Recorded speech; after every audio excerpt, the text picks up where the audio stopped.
अस्सलाम वालेकुम वरहमतुल्लाहि वबरकातुहू। खैरियत से आप लोग और welcome back to my channel.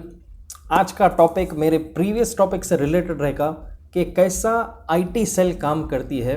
आप रिसेंटली देखे होंगे कुछ टॉपिक्स जो रहते ट्विटर पर हैशटैग के साथ ट्रेंडिंग पे रहते, एकदम टॉप 10-15 में रहते, और आप ये सोचते कि हाउ कम ये टाइप का हैशटैग, हाउ कम ये टाइप का टॉपिक इंडिया में ट्विटर पे टॉप 10 में आ गया, जबकि इतना कम्युनल टाइप का ये हैशटैग दिखेगा। और सबसे हैरानी की ये बात है कि वाकई क्या ये ट्रेंडिंग टॉपिक हो रहा था उस वक्त, क्या ये नेचुरल तरीके से, ऑर्गेनिक तरीके से ट्रेंड हुआ, या सीक्रेटली आईटी सेल वालों ने इसको अपने तरीके से ट्रेंडिंग में लाकर ऐसा बताया कि इंडिया इस टॉपिक के फेवर में है। देखते हैं आगे वीडियो में। ट्विटर पर कई सारे ट्वीट्स इंग्लिश में भी होते हैं और कई सारे लोग हमारे इंग्लिश समझने में या बात करने में दिक्कत होती है। कैम्बली सिर्फ एक ऐसा ऐप है इंडिया में जहां पर आप 1-on-1 प्राइवेट ट्यूटोरियल क्लासेस ले सकते हैं इंग्लिश सीखने के लिए, और ये जो ट्यूटर्स है आपको मिलेंगे यूएस, यूके, कनाडा और कई सारे ऐसे कंट्रीज से। मैं आपको जल्दी से बताता हूं कैसे एक ट्यूटर के साथ कनेक्ट होकर आप उससे बात कर सकते हैं। Hello, how are you? I'm good. My name is Joanna Michelle. I have a problem with my communications. Can you help me in those weak areas of? Yes, of course. That is what Cambly is for. We can help reading, listening, writing, grammar, and of course, conversational English. Perfect. That's what I wanted. Take care. Okay. Goodbye. You too. Thank you so much. अगर आप working professional हो या student हो या घर पर बैठकर काम भी करते हो, आसानी से कैम्बली ऐप का फायदा उठा सकते हैं इंग्लिश फ्लुएंटली स्पीक करने के लिए। 3 से 6 महीने के अंदर कोई भी एक कॉन्फिडेंट स्पीकर बन सकता है रेगुलर प्रैक्टिस करते हुए कैम्बली ऐप के थ्रू। और यहाँ जो ट्यूटर्स है वो बहुत फ्रेंडली है, और जो वीक एरियाज है आपके इंग्लिश में उसको ये लोग इम्प्रोवाइज करते हैं। 24/7 आपको ट्यूटर इस पे अवेलेबल रहेगा। और सबसे फायदेमंद बात यह है कि कैम्बली ऐप स्पेशली आप व्यूअर्स के लिए 25% ऑफ दे रहा है। लिंक और प्रोमो कोड नीचे दिया गया है डिस्क्रिप्शन में। मेक श्योर आप भी इसका फायदा उठाइए। TheWire.in पर रिसेंटली एक आर्टिकल आया था जिसका टाइटल है operation hashtag how a Hindutva Facebook group pushes politically divisive topics on Twitter. ये एक 8000 मेंबर्स का एक फेसबुक का क्लोज ग्रुप है। ऐसे कई सारे ग्रुप्स है, लेकिन इनका ऑथर ने इस ग्रुप में एंट्री लिया था सीक्रेटली। ऐसा बताया कि मैं भी सपोर्टर हूँ, मैं भी इस ग्रुप को आगे लेके जाना चाह रहा हूँ, मैं भी एक मेंबर बनना चाह रहा हूँ, और उसको एंट्री मिली। आसान एंट्री नहीं थी वो। तो एंट्री करने पे उसने देखा कि कई सारे इसके अंदर हैशटैग्स जो है वो क्रिएट होते और कैसा उनको ट्रेंडिंग में ला जाता हर जगह, फेसबुक, ट्विटर और दूसरे सोशल मीडिया हैंडल्स पर। और लेटेस्ट उसमें सक्सेस बताया गया है जो रिसेंटली आप देखे होंगे, पाताल लोक। ये नेटफ्लिक्स पर एक सीरीज है, बहुत हिट हो रही है। इसको एंटी हिंदू का एक एंगल दिया गया और स्लोली उसकी जो प्रोड्यूसर है अनुष्का शर्मा, उसको एंटी हिंदू बताया गया। उसके हस्बैंड जो है विराट कोहली, उसको एंटी हिंदू बताया गया। मतलब कि कैसा टारगेट ये लोग, वो सीरीज से पूरे प्रोड्यूसर, उसकी फैमिली, हर एक को जलील कैसा करते लोग। द वायर में एक बहुत ज़बरदस्त पॉइंट दिया गया और वो है the practice of manipulating Twitter trends to spread political propaganda is not new. In past, there have been evidence of organized campaigns in India using volunteers or automated bots to artificially boost traffic to political issues like demonetization and other initiatives of Modi government. इसका मतलब ये है कि Twitter पर कई सारे जो political stunts हुए, उसका जो प्रोपेगेंडा किया गया पॉजिटिव तरीके से, ये मैन्युफैक्चर्ड प्रोपेगेंडा है बोलकर बताया गया।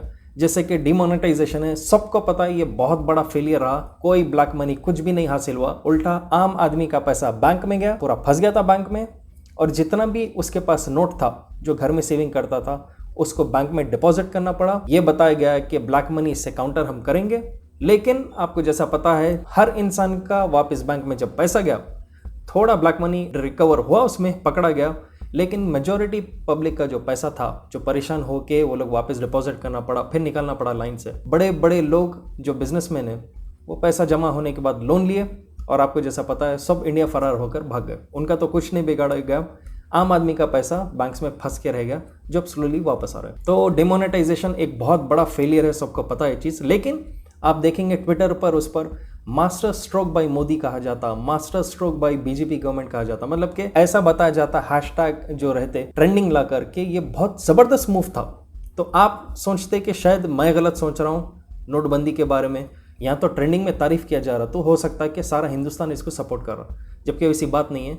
मैन्युफैक्चर्ड ऑटोमेटेड बॉट्स, मतलब कि नकली ऑटोमेटेड सॉफ्टवेयर से तारीफ किए जाते ये ट्विटर पर कई सारे ट्वीट जो रहते हैं। अब इसमें ये फेसबुक का जो पेज है, जो ग्रुप ऑथर ने एक्सेस किया था, वो बता रहा है कि कैसा ये फेसबुक जो ग्रुप है वो इस ट्विटर के हैशटैग्स को क्रिएट करते हैं और टॉप ट्रेंडिंग में लाते हैं। द वायर के हिसाब से ऑथर ने ये कहा कि कुछ हफ्तों के अंदर ही उसके ज्वाइन होने के 1700 से 18 पोस्ट ट्विटर पर किए गए थे और उसके अंदर कई सारे जो टॉपिक्स थे टॉप ट्रेंडिंग में आए। लेकिन द वायर के हिसाब से ये दिया गया कि उसमें एक क्राइटेरिया मेन है जब आप ज्वाइन हो रहे कि आप अपने डिक्लेरेशन ये देना चाहिए अपने बायो में कि आप एक प्राउड हिंदू हो। उसके अंदर इसका ये मतलब नहीं कि ये जो आर्टिकल है आम हिंदू को टारगेट कर रहे, ये इसमें एक देखा जा सकता कि कैसा ये लोग आइडियोलॉजी ये बता रहे कि ये फोर्स कर रहे तुम ये है तो हमारे मेंबर होना चाहिए। अब इसमें स्टार्ट किया जाता कि ग्रुप रूल्स क्या है एडमिन्स के जो उसमें पोस्ट किए गए थे। पहला वाला है ओनली अनाउंसमेंट्स, जिसमें ये बताया जाता है कि आज की टॉपिक क्या है और ये इसका गोल अचीव कैसा करना चाहिए। दूसरा है ईगो इज द एनिमी, मतलब कि ईगोइस्टिक नहीं रहना चाहिए। मेरा टॉपिक है, ये मेरा टॉपिक आज एडमिन जो है चूज करना चाहिए, क्योंकि हजारों लोग इसमें अपने टॉपिक्स कंट्रीब्यूट करते कि आज इनको टारगेट करेंगे या हैशटैग ये क्रिएट करेंगे, तो उसमें से कुछ चुने जाएंगे तो बाकी के लोग नाराज नहीं होना बोलकर बताया गया। और तीसरा पॉइंट है रिस्पेक्ट एवरीवन्स प्राइवेसी, मतलब कि हर आदमी दूसरे की प्राइवेसी को यहां पर बराबर रिस्पेक्ट करना चाहिए ग्रुप के अंदर। आर्टिकल में ये भी एक बहुत जबरदस्त पॉइंट दिया गया है कि ग्रुप का ये भी मकसद है कि डेली बेसिस पे जो कन्वर्सेशन हो रहे, जो भी पॉलिटिकल एजेंडाज है या रिलीजियस एजेंडाज है, उसमें डिबेट कैसा करना चाहिए। मतलब कि एक आदमी बता रहा, फॉर एग्जांपल डीमोनेटाइजेशन से मैं परेशान था, तो उसके बाद ये पूरा ग्रुप किस तरह से उसको बातों में लगा देना चाहिए और उसको ऐसा बताना चाहिए कि डीमोनेटाइजेशन बहुत अच्छी चीज़ थी और तुम गलत है। इतना मैसेजेस नीचे भर देना कि वो आदमी एक बोला तो 100 मैसेज एंटी रहना उसके, क्योंकि थर्ड पर्सन जब देखता वो ये समझेगा कि एक खिलाफ है, बाकी के 99 लोग तो इसकी तारीफ। तो इन्फ्लुएंस ह्यूमन साइकोलॉजी के हिसाब से लोग हो जाते हैं। अब इसमें रूल्स कैसे है, एडमिन पहले पोस्ट करता है कि एक टॉपिक कल के लिए सजेस्ट करो और गुस्से में मत आओ अगर आपका टॉपिक नहीं चुनेगा। जो टॉपिक बिल्कुल सबसे जरूरी है उस वक्त उसी को हम चुनेंगे। और टॉपिक चुने जाने के बाद नेक्स्ट स्टेप रहता है कि हर हैशटैग पे क्या वो लोग एक्सप्लेन करना चाह रहे, किस तरह से उस हैशटैग को आगे बढ़ाना चाह रहे। पिक्चर्स और रिलेटेड जो डेटा है उस हैशटैग के वो पूरे जमा करना चाहिए जो भी मेंबर्स है इस ग्रुप के। ट्वीट्स उसके ऊपर बनाना चाहिए अपने अपने क्रिएटिव वे से उस हैशटैग के ऊपर। और अगर आर्टिकल्स कुछ है उससे रिलेटेड, मतलब आर्टिकल 30, आर्टिकल 20, तो वो आर्टिकल्स भी पूरे जमा करना चाहिए ताकि डिबेट में या ट्वीट जब करे सामने वाले को गिरा सकते हैं लोग। जैसे कि एक एग्जांपल है हैशटैग रिपील आर्टिकल 30। इसमें ये ग्रुप क्रेडिट ये ले रहा कि वो लोग इस हैशटैग को क्रिएट करे और बहुत हंगामा और ट्रेंडिंग किए इस टॉपिक को। आर्टिकल 30 का एक्सप्लेनेशन है rights of minorities to establish and administer educational institution, मतलब कि जो माइनॉरिटीज है, मुस्लिम्स है, क्रिश्चियंस है, इनको पूरे राइट्स रहना चाहिए इनके अपने एजुकेशनल इंस्टीट्यूशंस को एस्टैब्लिश करने चलाने के लिए।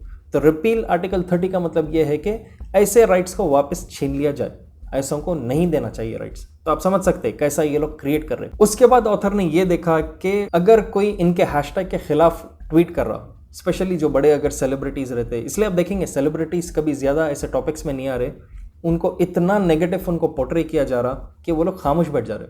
और यही मकसद ये ग्रुप्स का रहता कि कोई आवाज इनके खिलाफ ना उठाए। इसमें यह भी दिया गया कि ग्रुप में अगर कोई इनके खिलाफ आवाज लिखा या आवाज किया, ट्वीट करा, तो उस ट्वीट को ये लोग इनके फेसबुक ग्रुप में शेयर करके बोलते हैं कि भाइयों शुरू हो जाओ इसके ऊपर, ये हमारे खिलाफ, मतलब हमारे हैशटैग के खिलाफ ये जा रहा है। तो पूरे मेंबर्स अपने अपने क्रिएटिव तरीकों से उसको जलील करते, और जलील ऐसा वैसा भी नहीं, बेहुदगी से, गाली गलौज से जितना हो सके उसका इमेज गिराने का कोशिश करते। जैसे कि इसमें एक एग्जांपल दिया गया, एक लड़की है जिसका नाम है मरिया फैजान, उसने लिखा था कि अगर एक सीरीज, एक मूवी कुछ एक हालात एक देश के बता रहे और वो कोई एंगल से एंटी हिंदू नहीं है, तो भी इसको एक हिंदू फोबिक इमेज क्यों दिया जा रहा, क्या वाकई ऐसा हो सकता है? तो इस ट्वीट का स्क्रीनशॉट लेकर ग्रुप में डाला गया था और उसके बाद सारे ग्रुप के जो मेंबर्स है इसको तरीके से गाली गलौज देकर इतना अटैक किए कि बाद में मरिया फैजान मजबूर होकर उसने अपना ट्वीट डिलीट कर दिया। मई 20 को ये ग्रुप ने ट्रेंड किया था #hindufobic_Bollywood, क्योंकि जो Amazon प्राइम की जो सीरीज है पाताल लोक, उसके खिलाफ ये लोग थे। अब देखते हैं ये लोग किए कैसा इस काम को। मई 28 6:30 PM को एडमिन ने फेसबुक पर एक पोस्ट डाला जिसमें कहा गया कि #hindufobic_Bollywood, इसको रीट्वीट करो और इसको अब ट्रेंडिंग पे लाना स्टार्ट करो। यहां से जितने भी मेंबर्स है वो अपने अपने क्रिएटिव टैग्स जो भी इसके साथ लिख सकते हैं, लिखकर फिर एंड में वो हैशटैग लिख रहे थे।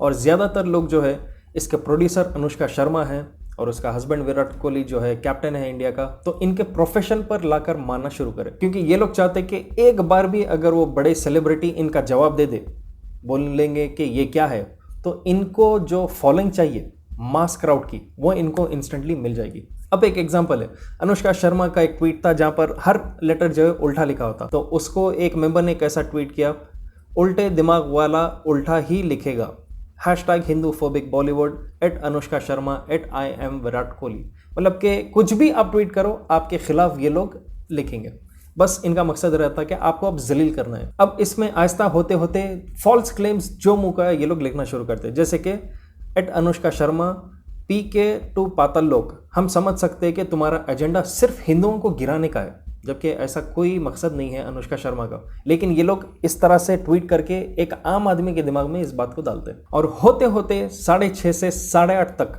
2 घंटे के अंदर इनका जो ट्वीट था #हिंदूफोबिक बॉलीवुड, ये 15 रैंक पे आ गया था ट्विटर के ट्रेंडिंग में। मतलब कि आप समझ गए, जितना ट्वीट्स करेंगे इस हैशटैग को लेके उतना एल्गोरिथम के हिसाब से ट्विटर में टॉप पे आना स्टार्ट हो जाता है हैशटैग। और एडमिन खुशी से अपडेट भी करते रहा कि देख लो 15 प्लेस पर आ गए, 15th रैंक पर आ गए, 12,000 ट्वीट्स हो गए और इसको टॉप ट्रेंडिंग में लाओ, मेहनत करते रहो ग्रुप वालों को। होते होते 9:30 1 घंटे के बाद हैशटैग टॉप 10 में आ गया। होते होते 9:30 तक 1 घंटे के बाद और #हिंदूफोबिक, ये जो हैशटैग इनका क्रिएटेड था, ये नंबर 6 रैंक पर आ गया। तो आप समझ सकते कि कैसा ये लोग मेहनत करते इनके टॉप ट्रेंडिंग में लाने के लिए। और देखते देखते 6:30 से 11 बजे तक ये 2nd रैंक पे आ गया था ट्विटर के रैंकिंग में, जो हैशटैग ट्रेंडिंग है। और एडमिन बहुत खुशी से लिखा कि हम रैंक 2 पर पहुंच गए और तकरीबन 50,000 ट्वीट्स इस हैशटैग को लेकर ट्वीट किया गया। और साथ ही साथ उसने अपने मेंबर्स को बधाई भी दी कि आपकी मेहनत सफल हुई, कैसा आप लोग इस टॉपिक को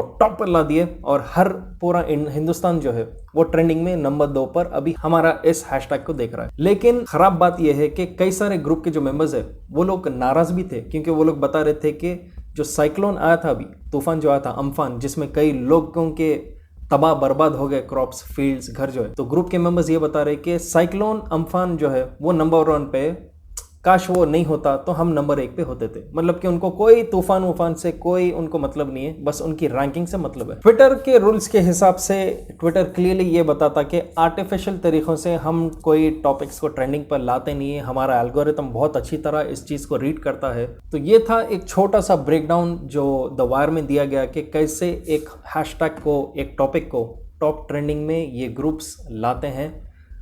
प्रॉब्लम ये रहता है कि कई सारे बाहर लोग जो है, जो ज़्यादा पॉलिटिकली एक्टिव नहीं है या बिहाइंड द सीन जिनको पता नहीं है इस चीज़ के बारे में, जब वो ट्विटर देखेंगे या कोई आर्टिकल फेसबुक पे देखेंगे, अब ऐसे किस्म का हैशटैग पढ़कर वो यही समझते हैं कि शायद हिंदुस्तान के लोग इसी तरह सोच रहे हैं, लेकिन उनको ये नहीं पता कि एक स्पेसिफिक ग्रुप है जो इतना इसको फैलाता है कि ऐसा दिखता है कि पूरा इंडिया इसी चीज़ को सपोर्ट कर रहा, जबकि बात उल्टी है। मेजॉरिटी को उस चीज़ के बारे में पता नहीं है, सिलेक्टेड ग्रुप उसको मासिव तरीके से बताता है। सबसे बड़ा प्रॉब्लम ये रहता है कि जब ऐसे हैशटैग्स टॉप 1, 2, 3 पर आते हैं, तो जो न्यूज़ चैनल्स जो आप देखेंगे, जो TRP के लिए एक हफ्ता 2 हफ्ता तमाशा करते रहते हैं, जो कम्युनलाइज कर रहे हैं, जो हिंदू मुस्लिम किस्म के जो टॉपिक्स क्रिएट कर रहे हैं, ये लोग इस हैशटैग्स को लेकर अपने न्यूज़ चैनल पर इसको पॉपुलर और करते हैं और ये बोलते हैं कि ये हम नहीं, ट्विटर पर ये बहुत ट्रेंडिंग चल रहा है। रिसेंटली आपने देखा होगा #कोरोना जिहाद, मतलब कि जमात के कुछ लोग जो आ गए थे, उससे रिलेटेड मैंने एक वीडियो बनाया था, उसके बारे में भी आप देखिए। तो ये था द वायर का एक ब्रेकडाउन कि किस तरह से IT सेल्स काम करते हैं, कैसा ये लोग आपके साइकोलॉजी के साथ खेलते हैं, कैसा ये लोग आपको इन्फ्लुएंस करते हैं कि अगर कुछ गवर्नमेंट इडियट किस्म का स्टेप भी लेते हैं तो कैसा आपको ये बताया जाता है कि ये दिखने में ख़राब होगा लेकिन आगे जाके आप ही के लिए अच्छा होगा, जो अभी फ़िलहाल कुछ ऐसा दिख तो नहीं रहा है। तो आप भी अपना कमेंट कीजिए नीचे कि आपको क्या दिखता है इस चीज़ के बारे में, और इन 2 रुपये पर ट्वीट वाले लोगों का गुजारा कैसा चल रहा होगा आगे जाकर। हो सकता है कि शायद मेरे इस वीडियो के बाद मेरे भी ट्विटर हैंडल पर कई सारे आने वाले हैं ऐसे ग्रुप्स, आए तो अच्छा एंगेजमेंट बढ़ेगा, नो प्रॉब्लम, देखते हैं आगे क्या होता है। आपसे मेरी बस एक ही रिक्वेस्ट है कि शेयर कीजिए इस वीडियो को जितना हो सके, बात को और आगे फैलाइए ऑर्गेनिक तरीके से। जब तक I will be back soon again, take care and अल्लाह हाफिज़।